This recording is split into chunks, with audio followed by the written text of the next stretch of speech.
Hello, everyone. Welcome to today's live broadcast, Leveraging New Technologies in Gluten-Related Disorders, Benefits Before and After Diagnosis. I am Judy O'Rourke of LabRoots, and I'll be your moderator for today's event. We are delighted to bring you this educational web seminar presented by LabRoots and sponsored by INOVA Diagnostics.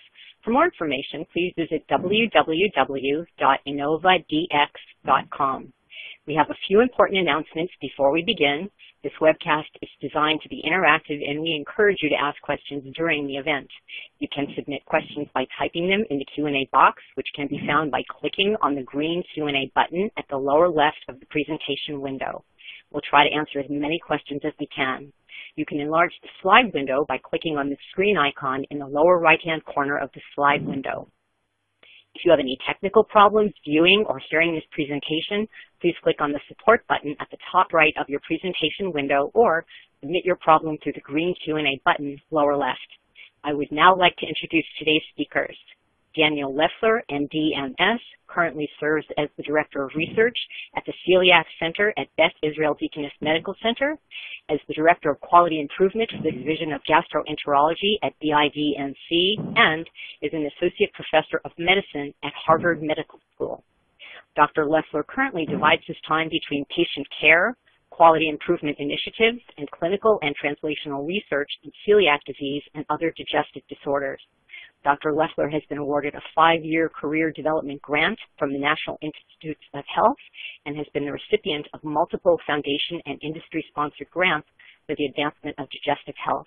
He lectures nationally and internationally on these topics and has co-authored a book for patients entitled Real Life with Celiac Disease, Troubleshooting and Thriving Gluten-Free, published by the American Gastroenterological Association.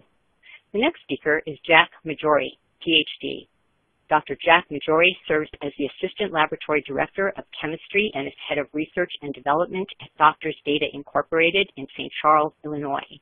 Dr. Maggiore is a medical technologist certified by the American Society for Clinical Pathology with a Master of Science in Clinical Chemistry and Doctorate in Pathology from the University of Illinois. His expertise includes clinical instrumentation, medical method development and validation, quality assurance, medical device clinical trials, and scientific regulatory affairs. His clinical research interests include development of novel biomarkers for chronic diseases using blood spots and other non-conventional samples. Dr. Maggiore holds several medical device patents, has authored more than 50 peer-reviewed and invited publications and textbook chapters, serves as an advisor for clinical laboratory continuing education, and has presented his research findings at international scientific society meetings. Dr. Maggiore's mission is to work with healthcare professionals to empower consumers to take a more active role in their health maintenance. So thank you very much for joining us this morning. Today we'll be talking about celiac disease and diagnostics and how we can do a better job of testing our patients and looking after them once they are diagnosed.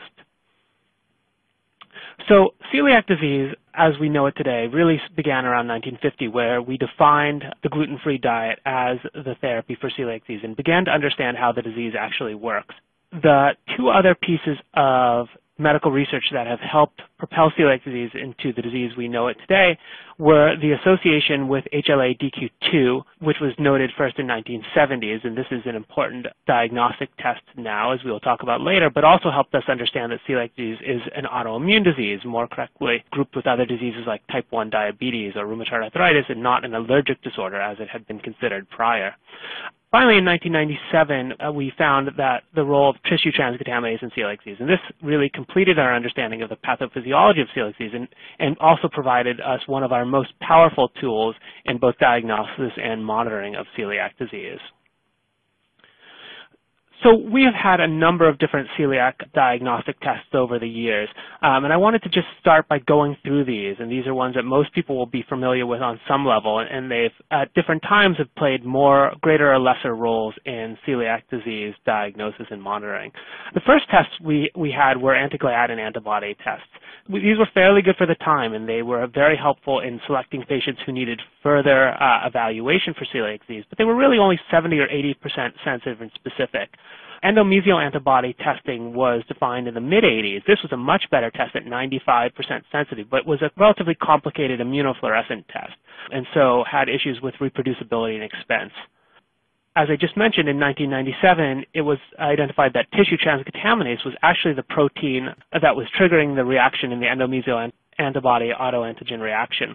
And these antibodies to tissue transcontaminase were found to be similarly sensitive and specific to endomysial antibody. The reason this is such a good test is actually that tissue transcontaminase is a central part of the pathophysiology of the disease. The tissue transcontaminase is an enzyme that lives in our body. It lives in different types all over our body, but in the intestine as tissue transcontaminase or transcontaminase type 2. And this actually acts on the gluten peptides themselves to deaminate them, change the shape, and then which allows them to bind to the HLA molecules, those HLA-DQ2 that I talked about a second ago, and trigger inflammation and T-cell activation. The newest tests we have available are the deaminated gliadin peptide, or DGP tests. These are also very good tests and have specific uses that we'll talk about in the future. And while the tests we have already are very good, I think we can look forward to even further advances and refinements of our celiac disease tests in the coming years, and we'll be talking about those towards the end of the presentation. But I did want to start with a case, something fairly common that we probably all see in clinic. Heather is a 38-year-old woman who presents to her primary care physician for evaluation of chronic irritable bowel syndrome type symptoms and mild LFT elevations. Her mother has autoimmune thyroid disease, but her family history is otherwise unremarkable. So what would you do in this clinical scenario? Would you test Heather with an IgA-TTG, test Heather with a panel of tests including an IgA-TTG, endomysial antibody, deaminated gliadin peptide, and a total IgA level? Would you test Heather and her mother with an IgA-TTG? Or finally, test Heather with an IgA-TTG and test her mother if Heather turns out to be positive? And I think this is something that we all struggle with in clinical practice, and I think all of these options are commonly done, and none of them are unreasonable, but the most correct answer, according to our current information, current guidelines, is actually D, is that we should test Heather because she's presenting with symptoms that could be consistent with celiac disease, and test her mother if Heather is positive, because her mother would then have a family history of celiac disease and a personal autoimmune disease. So just to talk a little bit more in depth about who we should test for celiac disease. Celiac disease, as we know, is still an underdiagnosed condition. It's estimated that only about 15% of patients with celiac disease are diagnosed currently. That means the vast majority, 85% of patients walking around today with celiac disease having various degrees of symptoms are not diagnosed. So one of the most important take-home messages is that we really should be testing for celiac disease fairly frequently. Celiac disease testing is cost-effective in many scenarios. It's accurate, and it's widely available. So who should we always test for celiac disease? The first are these relatively small group of patients, but really ones that are sort of in these don't miss categories. These are patients with chronic gastrointestinal symptoms and a family history of celiac disease or a personal history of autoimmunity. So you're a patient with type 1 diabetes and rheumatoid arthritis coming in with diarrhea, for instance.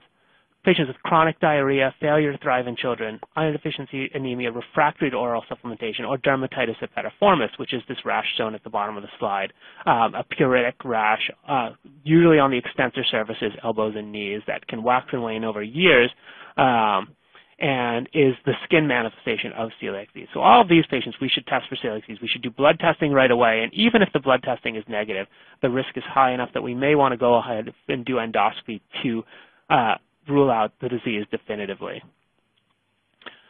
Much more commonly are this much larger group of patients with medium pretest probability. These are patients with whom the prevalence is around 4 to 10%, depending on different studies you look at. And in these, we also want to test for celiac disease. But in this case, a negative serologic test is really all you need to do. So these would be like Heather, chronic gastrointestinal symptoms, but without that family history of celiac disease or no personal history of autoimmune disease. Another big category is people with irritable bowel syndrome. So at least diarrhea predominant irritable bowel syndrome is now in the guidelines that everyone should be tested at least once for celiac disease. And I think it's quite reasonable to test all patients at least once for celiac disease because the symptoms of the irritable bowel syndrome that are due to celiac disease that have been undiagnosed will, of course, go away, and this can have a dramatic impact on people's lives. Other big categories to continue are elevated liver function tests that have not had an adequate explanation. the patient whose elevated LFTs are attributed to fatty liver, but they don't have metabolic syndrome, they're not overweight. These are people who you may have celiac disease, and celiac-related liver injury can progress to cirrhosis, just like any other chronic liver injury. These other things on the slide are a little bit less common, but all things we should really consider testing for celiac disease in these categories.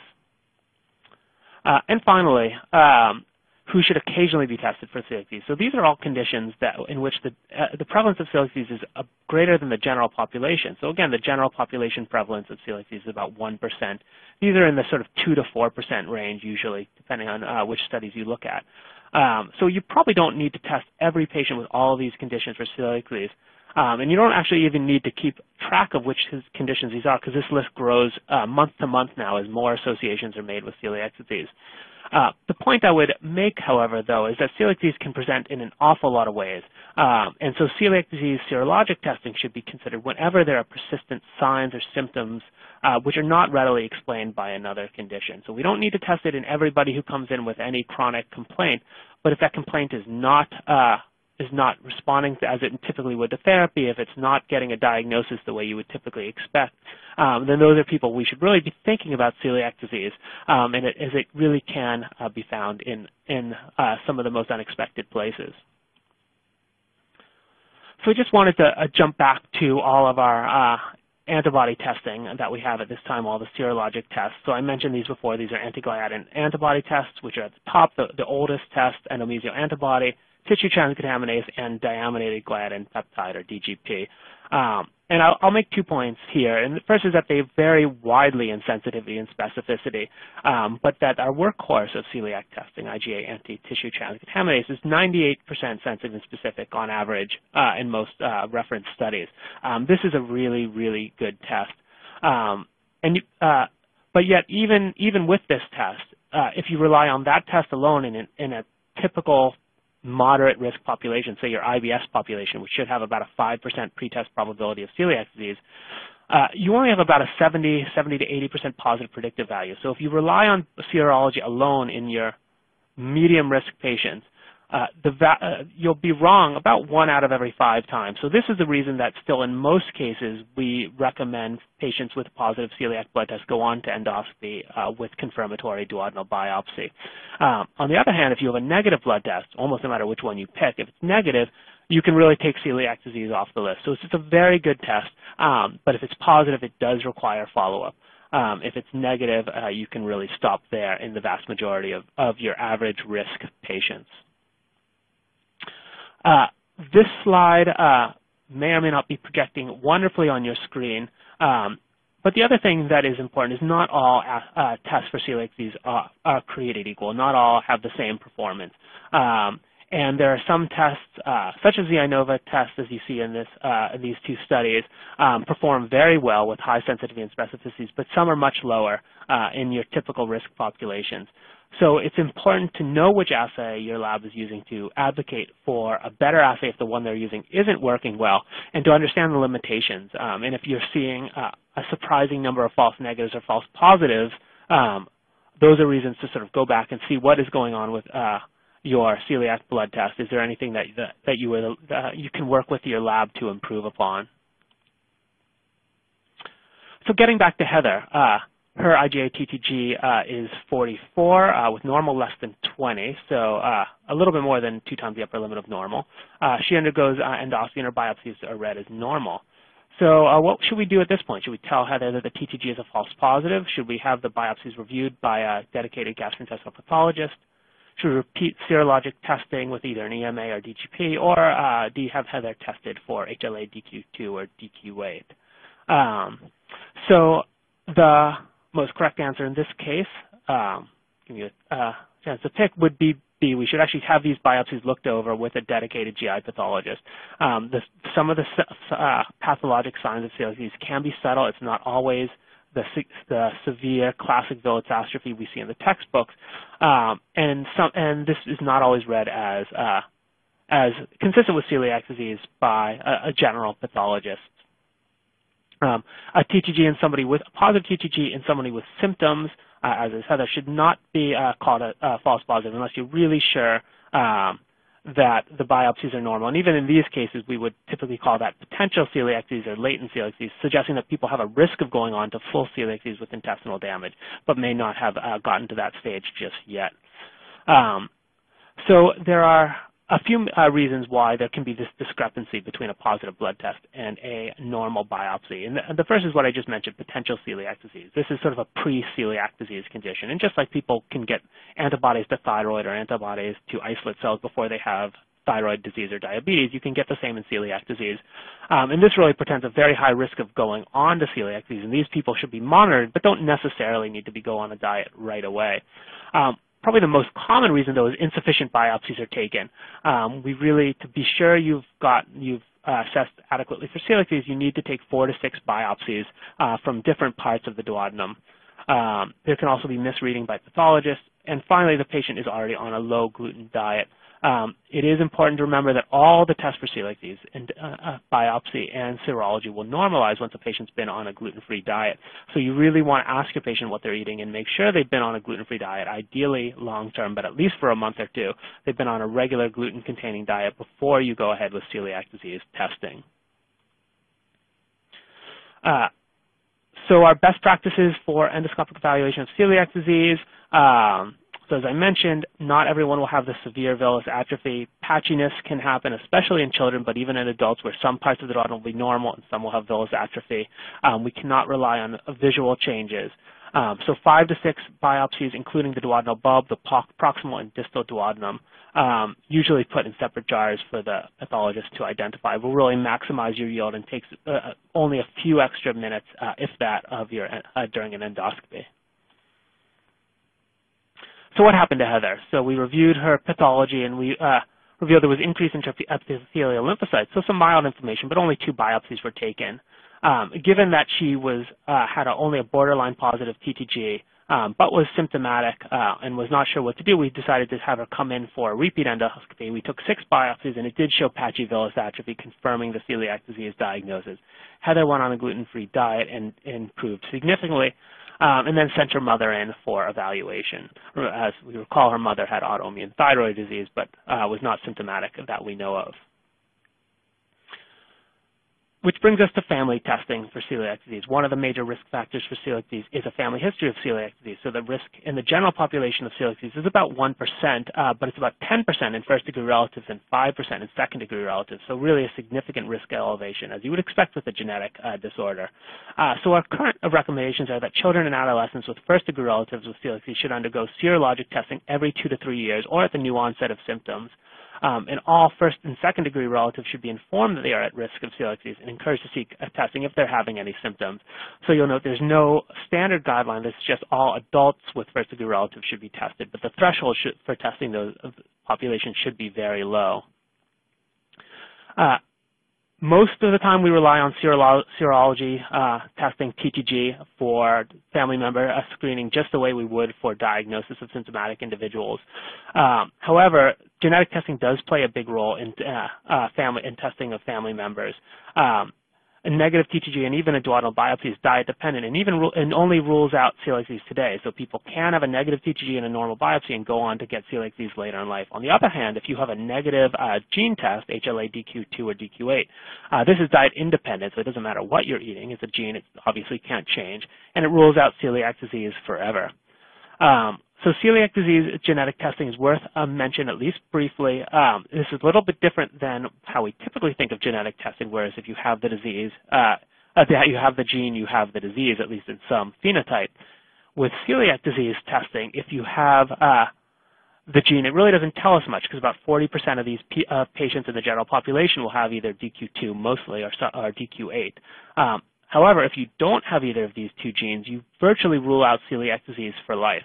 So it has a negative predictive value of close to 100%, but a very low positive predictive value. So if you have a family member and they are gene tested for celiac disease and they're positive, you really haven't changed much. You still have to test them with TTG every now and again. They should not go on a gluten-free diet. On the other hand, if this is negative, you can tell them they're really off the hook for life, and this can be very valuable, especially in testing in the pediatric population. So going on to our second case, Sarah's a 46-year-old woman who was suggested to go on a gluten-free diet by a friend for digestive issues. She has been on the diet for about 6 months and feels much better and wants to know now if she should be tested for celiac disease. So what are our choices at this point? A, we can test Sarah now, and if negative, tell her she doesn't have celiac disease. B, tell her that there's no way to tell if she has celiac disease without an 8-week gluten challenge. C, have Sarah tested for HLA DQ2 or DQ8, or D, test TTG now, and if positive, proceed directly to endoscopy. So again, many choices, and some they may seem somewhat similar.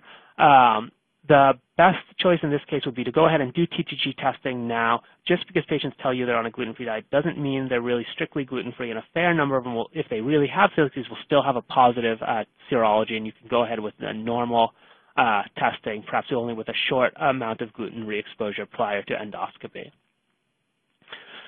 It's also important to note that gluten elimination may be therapeutic, but is not diagnostic. So just because you feel better does not mean you have celiac disease. Other conditions are associated with improvement on the gluten-free diet. Wheat allergy, which is a relatively rare condition, about 1 in 1,000 or so, especially rare in adults, but you can consider this especially if they have an ectopic history. Non-celiac gluten sensitivity is probably more common, although prevalence is really unclear. This is an immunologic, morphologic, or symptomatic manifestations that are precipitated by gluten ingestion in individuals without celiac disease. So for non-celiac gluten sensitive, we really don't have any good diagnostic tests at this time, unfortunately. But in some studies, up to 70% of patients with irritable bowel syndrome will report at least some improvement on a low gluten diet. So again, you can feel better even though you don't have celiac disease. On the other hand, at least 10% of adults won't feel fully better on a gluten-free diet even when they do have celiac disease. So not feeling better doesn't mean you don't have celiac disease, and feeling better doesn't mean you do. We do try to make a definitive diagnosis whenever possible because the burden of the gluten-free diet is substantial. People need a significant amount of follow-up testing, repeat serologies, nutritional testing, bone mineral density testing. Celiac disease is also associated with certain complications, including cancers, as well as the family risk. So we really do try to make sure people get a definitive diagnosis whenever possible. When somebody has been on a long-term gluten-free diet and they're seronegative, so their TTG is normal at initial evaluation, we need to undertake a gluten challenge. This is the only way we have to really assess if somebody has celiac disease at this time. And in the classic sense, we would do an EGD at the beginning. We would do 8 weeks of a regular gluten-containing diet, so at least 2 servings of gluten per day, and repeat an endoscopy and serology. And this, as you can imagine, especially for patients with significant symptoms with gluten exposure, was quite challenging. We do have more recent data, though, that shorter gluten challenges with less gluten can actually give us about the same amount of diagnostic yield. And so this is what we currently have as our accepted algorithm for gluten challenge. So you test people right away with TTG and DGP, as we noted in the slide. That's the first step. If this is positive, you can go on straight to duodenal biopsy for likely celiac disease. If it's negative, then we go on to HLA typing, DQ2 and DQ8, as we talked about a few slides ago. And again, if this is negative, we can say they don't have celiac disease, and we can be done at that point. Only if TTG is negative and HLA is positive, then we should go on to a gluten challenge. And this is, we can reduce to about 1 serving of gluten, so 2 slices of bread equivalent for 2 weeks. If they are very severely symptomatic, you can go on to do a duodenal biopsy after 2 weeks and then repeat serologies.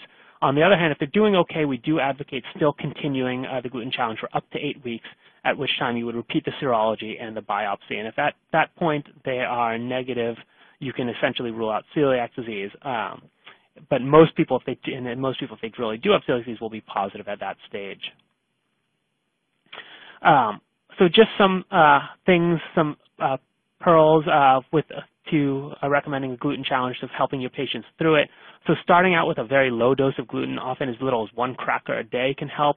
And you can tell people that they will be likely become maximally symptomatic within the first couple of days. It's not going to continue to get worse over time.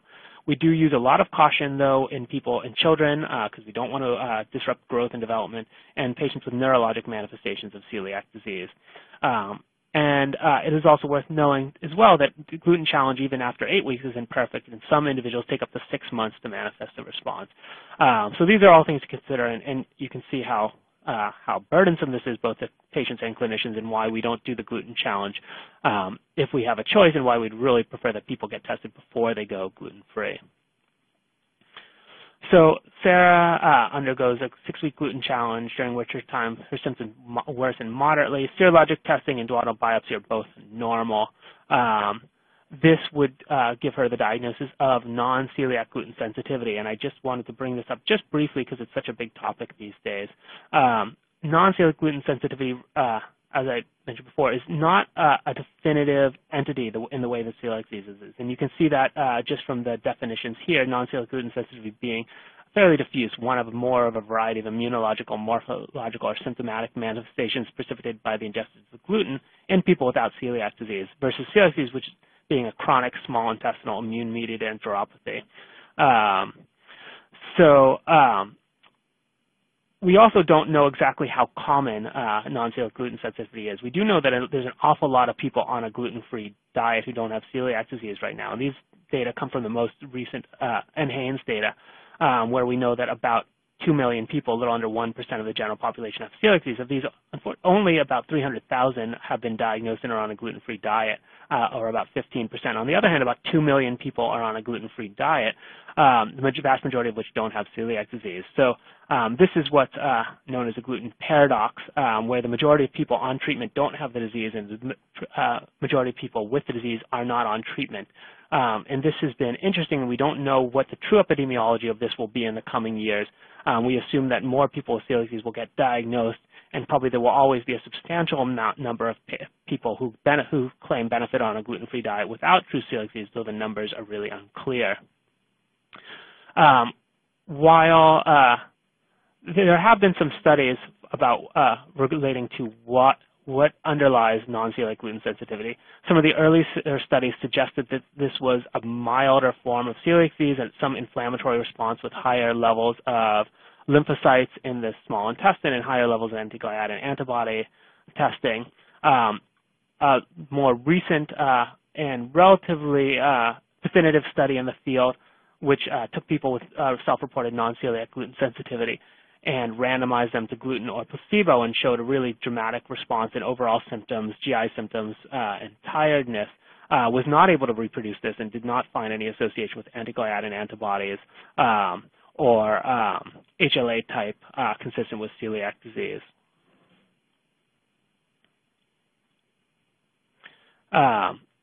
So while we would all very much like to have a blood test for non-celiac gluten sensitivity the way we do for celiac disease, at the present time we're currently not there yet. It does appear in most studies that the anti-gliadin antibody testing is more frequently elevated in people with non-celiac gluten sensitivity compared to healthy controls, although significantly less than in celiac disease.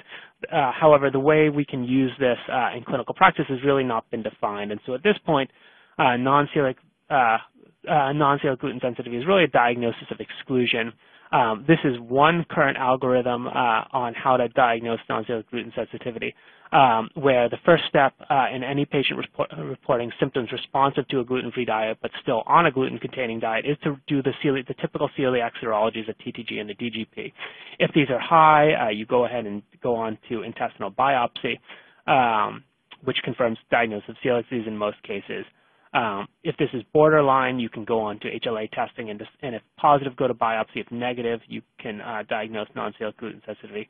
But most of these patients will be negative for serology, and unless they have typical enteropathy type symptoms such as weight loss, significant vitamin deficiencies, you really can just diagnose them with non-celiac gluten sensitivity, presumptively based on that symptomatic reported response to gluten-free diet or gluten-reduced diet and negative serology, and these patients can be treated with a low-gluten diet as long as they are responsive to this.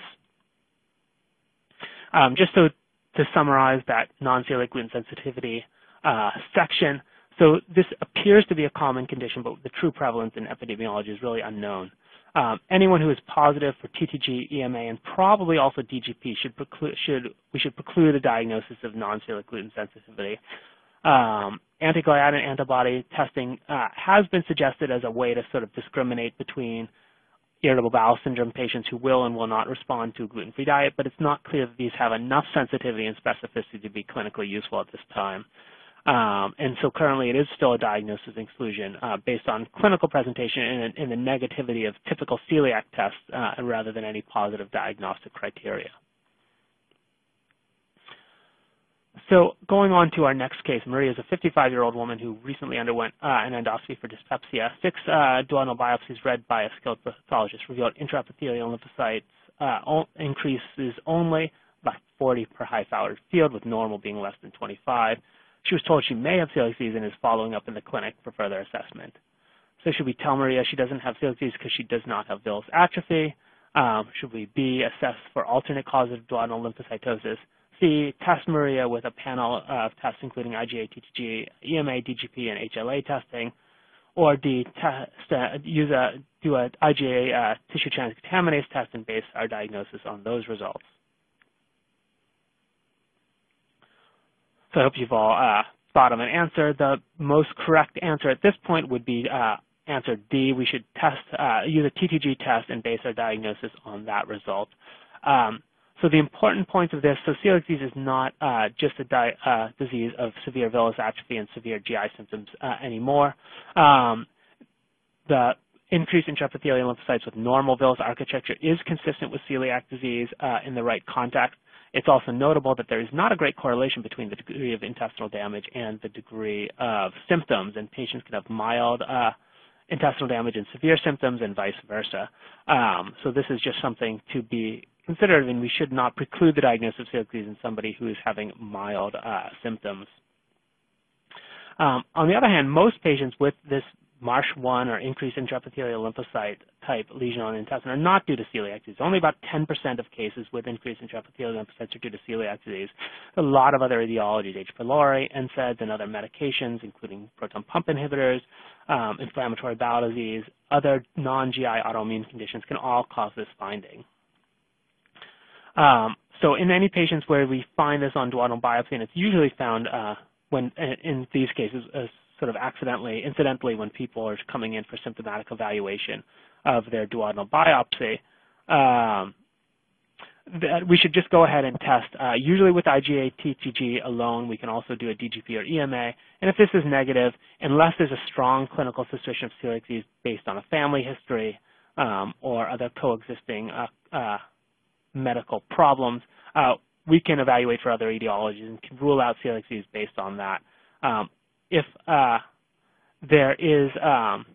if the IgA TTG is positive and we've already had that Marsh 1 lesion, then we can go ahead and start on a gluten-free diet if there's signs and symptoms consistent with celiac disease. If there are no signs and symptoms consistent with celiac disease, then most of us would put them on a gluten-free diet as well, but depending on the degree of symptoms, monitoring is also reasonable at that point.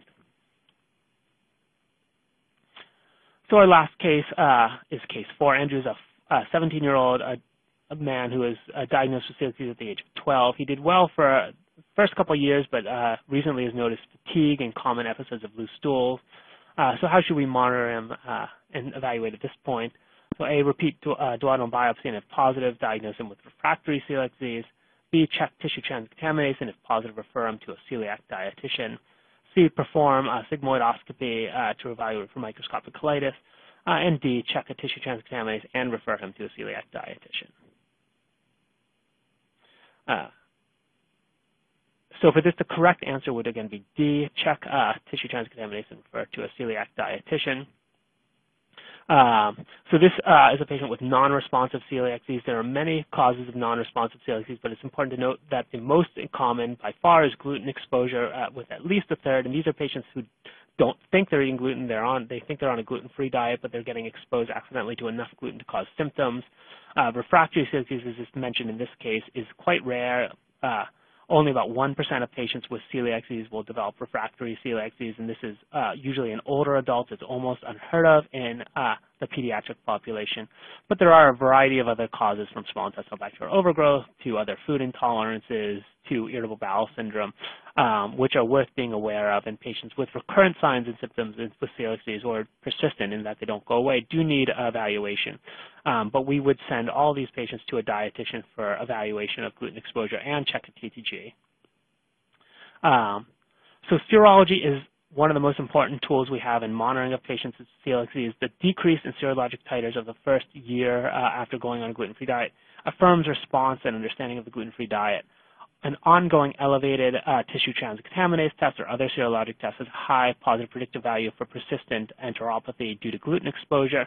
On the other hand, just because you have a normal test does not mean that you are doing well enough. And in some studies, up to half of patients with a normalized TTG or normalized serologic test will still have intestinal damage and gluten exposure.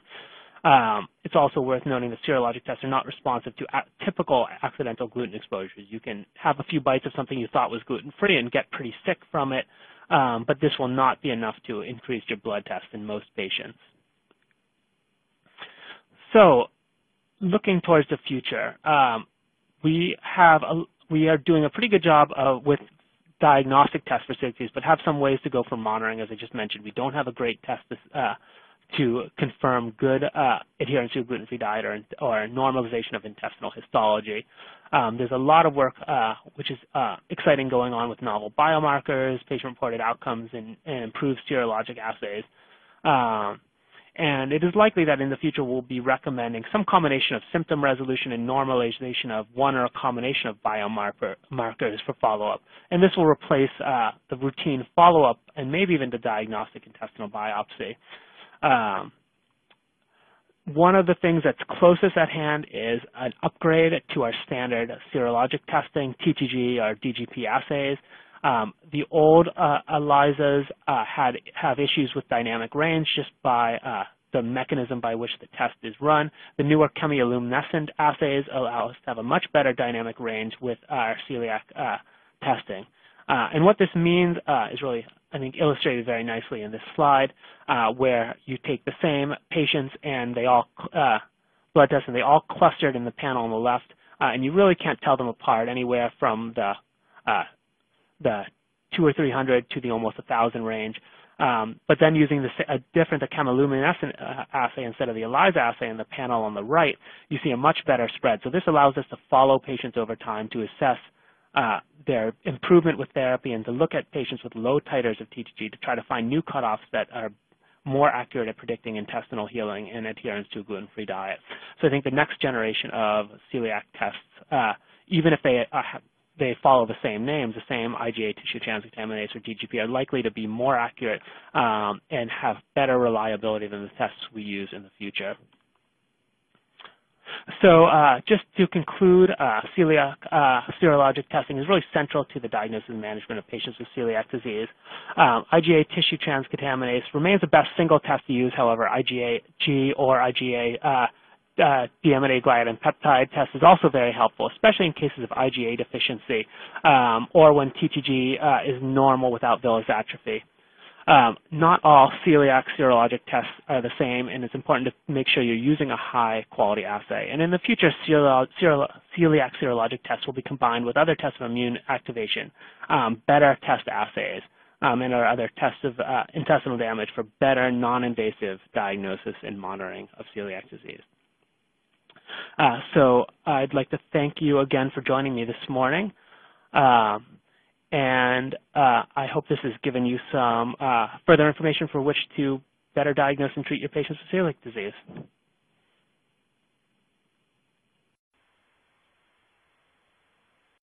Thank you, Dr. Leffler, and thanks for all who are participating today. I would also like to thank INOVA Diagnostics for providing this opportunity to share my experiences with all of you and for making a continuous effort to provide educational opportunities to laboratory professionals and healthcare providers. Just a few housekeeping issues before I begin. Neither my employer, Doctors Data, nor I am receiving any incentive or compensation in exchange for my time devoted to this webinar. And while I'm a lab director and in charge of research and development at Doctors Data, have no ownership. Just to provide a little background on Doctors Data, DDI was founded in 1972 as a specialty laboratory providing elemental analysis on a variety of sample types. And to this day, elemental analysis is at the core of our clinical offerings. More recently, Doctors Data has provided a more comprehensive menu of laboratory testing to assess nutritional deficiencies and gastrointestinal function among its many offerings. So how does celiac testing fit into our services? Actually, it's a perfect fit when you consider the high prevalence of positives we see for intestinal permeability, inflammatory bowel disease, gastrointestinal dysbiosis, where assessing celiac disease and gluten sensitivity becomes clinically relevant in each of these cases. Doctors Data also provides testing to help assess nutritional and therapeutic effectiveness for children with autistic spectrum disorders, and there is an association between gluten sensitivity and certain behaviors of individuals with certain forms of autism. And suddenly we find ourselves at the cutting edge of some really important research.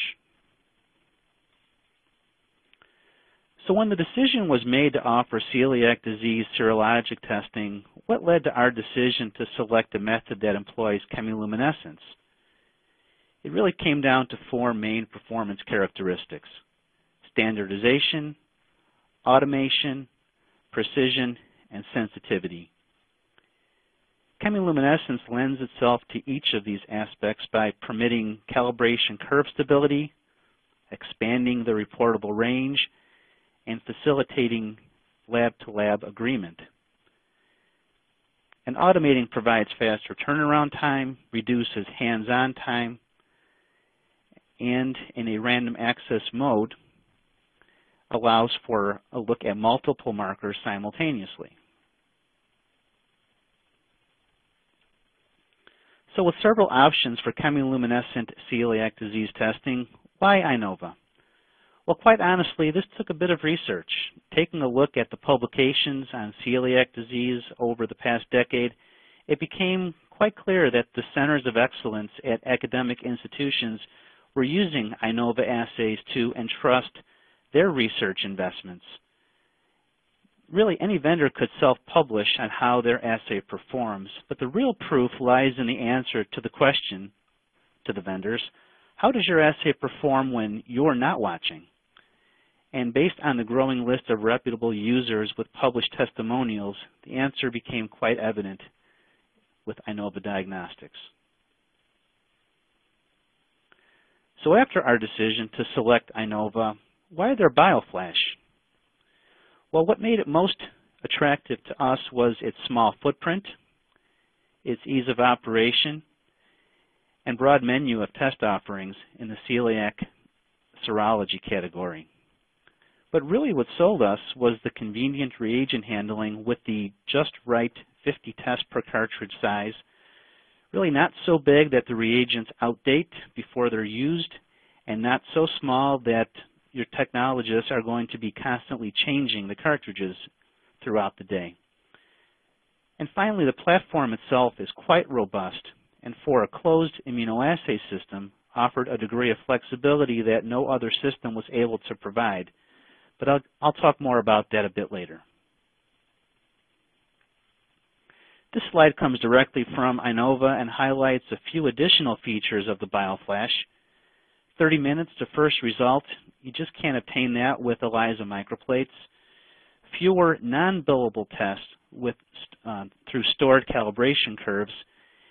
And as I've highlighted previously, random access testing and interfacing to a laboratory information system, just some of the features that are great to have, especially when you're dealing with the specialty category of testing.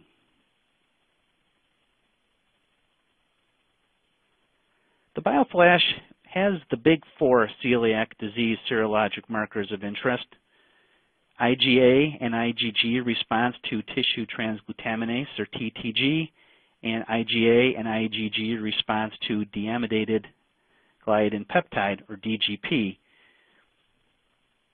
All of these markers were of interest to us at Doctors Data, and we do offer all of them. I should point out that while many algorithms use a reflexive model offering only the IgA forms of TTG and DGP, we've seen many examples where especially in the very young and the elderly, and even when a total IgA seems to be considered normal, that the IgG response is positive, but the IgA response is negative. And this happens with both TTG and DGP. So this is why we offer all 4 markers simultaneously on all requests for celiac serology. Doctor's Data also offers gluten sensitivity testing using INOVA's Quantolite Gluten IgA and IgG kits. So 2 to 3 months prior to your anticipated date to go live, you really need to spend time planning, meeting with the sales representative and clinical specialist. These planning and discussions need to take place really quite detailed to what your requirements are for your method validation. Involve both your sales representative and a clinical specialist from INOVA in performing a site survey so they can spend time looking at the space, the requirements for bench space and also operating space, looking at the requirements for utilities, the electrical utilities, and the interfacing. Spend considerable time going through your verification requirements. What are your goals, your analytical goals for precision, for linearity, for accuracy? And how are you going to explore the accuracy of your system? INOVA actually has a bank of samples to be used for comparison testing, which is an invaluable resource, especially since finding positives that span your analytical range is very difficult. So that's a resource that you definitely need to take advantage of. Also discuss timelines for installation, timelines for validation, and the period between the end of the validation and going live. Discuss your training requirements and how you'll be assessing competency of the technical staff, those being trained as primary operators and those to be trained by those primary operators. Spend time discussing the ongoing support. How would you like the data summarized? What assistance will you need with authoring procedures, and what resources are available to create these standard operating procedures? And finally, customer service. What resources are available through INOVA to help your technical staff, your customer support staff, and your sales force? So really, the more time invested here, the smoother your installation and go live. So I can't stress this enough, that this has to be time well invested before you even begin to embark on your validation process. And rather than inundate you with data, I thought I would share with you just 2 representative performance summaries. One for precision, as shown here, for tissue transglutaminase IgG response, with total imprecision less than 7.2%. And for those of you who aren't familiar with this assay, this is a very low concentration at about 14 concentration units, which is close to the medical decision level. And really what you'd like to see here is a small degree of imprecision where the clinical decisions are to be made, and that's exactly what we're able to achieve.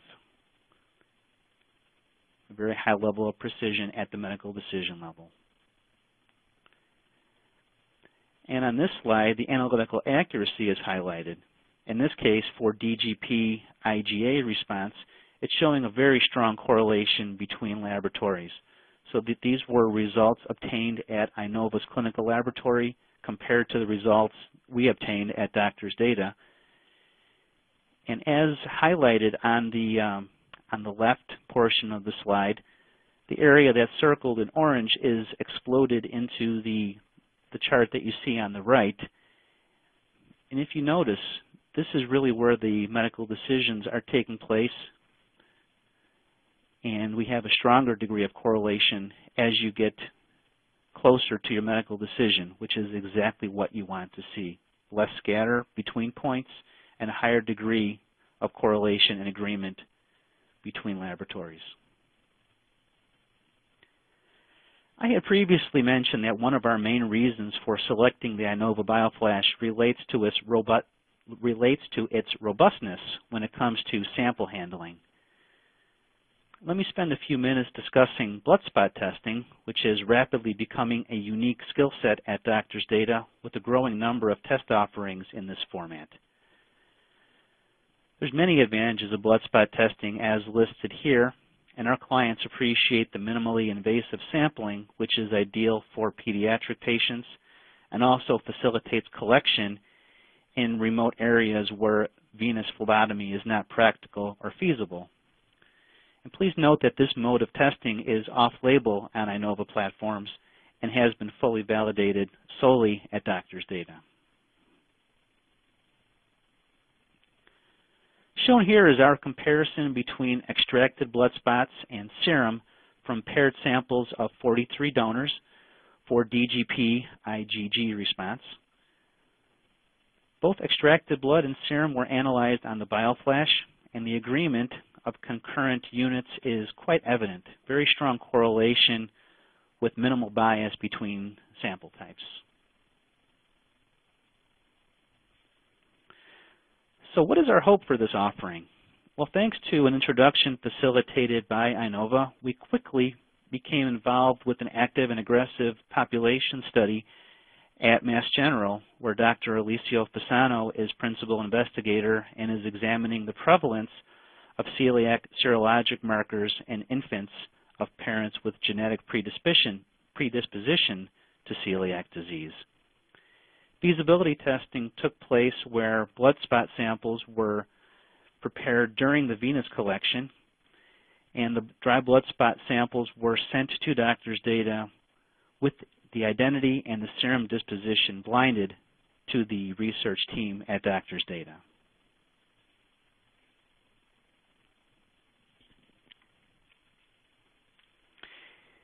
And here's how results from the first 8 paired samples compared for DGP IgA and IgG. We obtained 100% agreement with result interpretation and also concordance between concentration units. And keep in mind, there's not only accounting for lab-to-lab difference here in this data set, but also the sample matrix difference as well. So this clearly speaks to the robustness of the assay and having such strong agreement for both markers between sample types. Here again, a very similar picture for the ELISA methods being used for the gluten, IgA, and IgG testing. And we're very excited about this study and the importance of what it could mean in the very near future to make testing convenient and minimally traumatic to high-risk infants and children.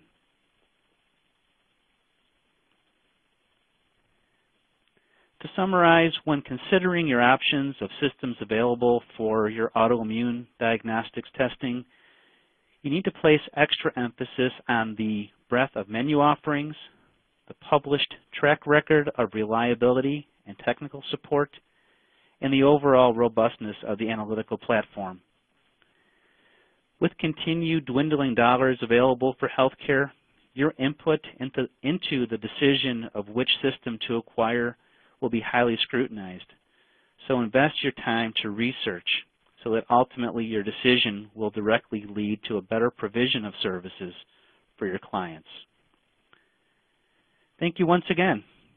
I'll turn it back over to Judy for Q&A.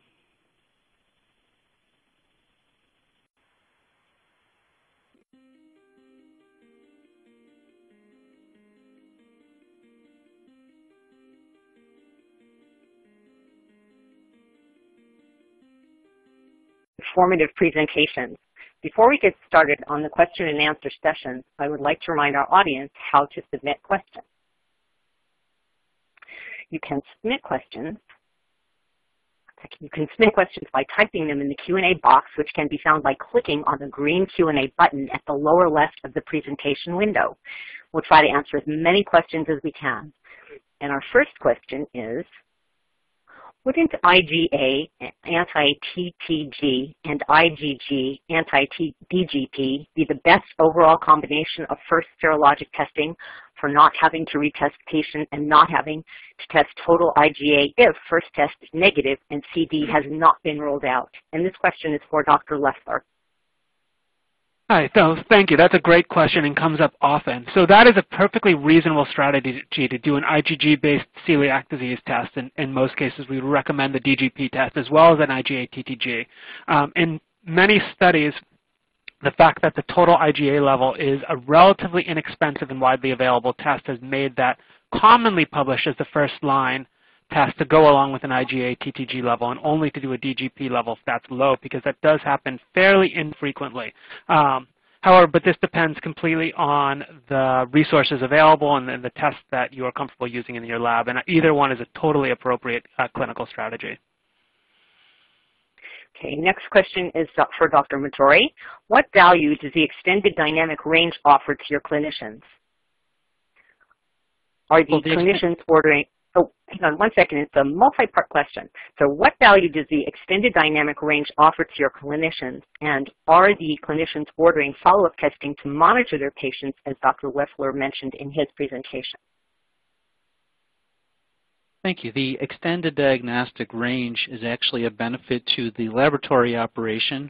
So when or if results are out of range or previously out of range using the ELISA methods, they would more than likely be within the dynamic range using the chemiluminescent method with the extended calibration curve. And the benefit to clinicians is that many clinicians want to see that value reported to endpoint.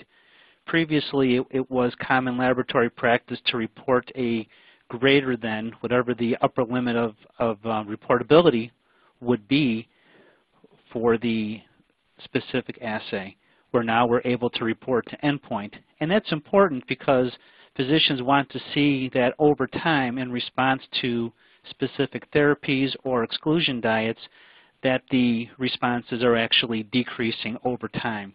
Where previously, if it was reported qualitatively or semi-quantitatively, they wouldn't necessarily be able to see that improvement over a period of time. And yes, physicians are requesting these markers on a continuous basis to use as a therapeutic monitor for effectiveness. Okay. Then our next question, when should the TTG IgG be tested? Yeah, so this is Dan Leffler again. The TTG IgG test is a reasonable test to use in a patient with known IgA deficiency and when a DGP test is not available.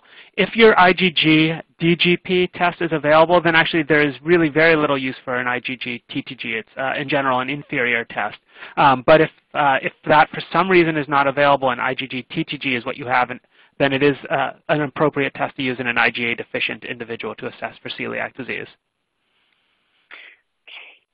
And it looks like we may have time for just one more question. So this one will be for you, Dr. Leffler. Does the TTG really have that great a sensitivity and specificity when the disease hasn't progressed to end stage, since they used biopsy as gold standard to develop those numbers?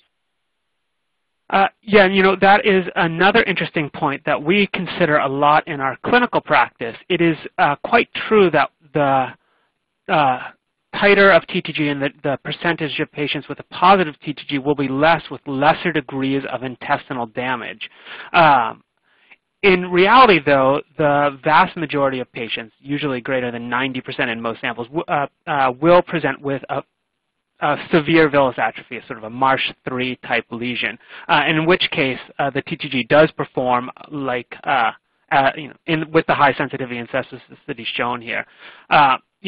Most adults are also symptomatic for months, if not years, before diagnosed. So unfortunately, there's plenty of time to progress to a severe lesion that the question is, if we start to diagnose celiac disease earlier, if we start to be much more vigorous about our celiac disease diagnosis, which I hope we will be, whether some of this sensitivity and specificity will get lower. We really haven't seen that in clinical practice, and this is held up really with quite good diagnostic accuracy. But it is something to be aware of, that if you have a patient with a minor degree of enteropathy, then you should be alert to the fact that low TTGs, potentially even in the normal range, are not inconsistent necessarily with the diagnosis. Okay, thank you for that. Unfortunately, we are out of time. I want to thank the audience for their interesting questions and participation in today's event. The presentation will be available online, and we will answer questions via email that we did not have time to respond to today. I would also like to thank our sponsor, INOVA Diagnostic, for making today's educational webcast possible. Today's webcast will be available for on-demand viewing through June 2015. You'll receive an email from LabRoots alerting you when this webcast will be available for replay. We invite you to forward that announcement to your colleagues who may have missed today's live event. See you next time. Bye.